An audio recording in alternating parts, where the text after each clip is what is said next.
আজ আমি রান্না করছি শুটকি দিয়ে মূলার তরকারি। খাবারটা যদিও সাধারণ দেখায়, খেতে কিন্তু অসাধারণ। যারা খায় তাদের কাছে বেশ ভালোই লাগে। আর এর ভিতরে লুকিয়ে আছে জীবনের শিক্ষা। দুই বোন গ্রামে থাকতো।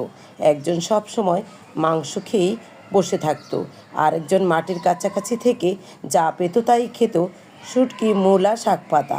প্রথম বোন সব সময় বলতো, এতে কী স্বাদ আছে, শহরে খাওয়া না হলে কি তোর চলে না?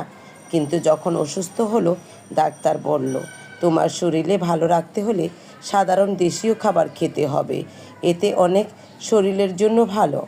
জীবনে আমরা অনেক সময় বড় বড় জিনিসের পিছনে ছুটে পড়ি, অথচ সত্যিকারের শক্তি লুকিয়ে আছে সাধারণ এই জিনিসে।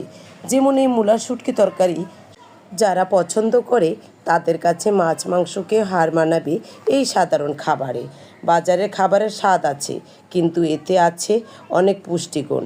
আর এগুলো খেতে যারা ভালোবাসে অবশ্যই তাদের কাছে একটি পছন্দের খাবার। যেমন আমার কাছে কিন্তু বেশ ভালো লাগে।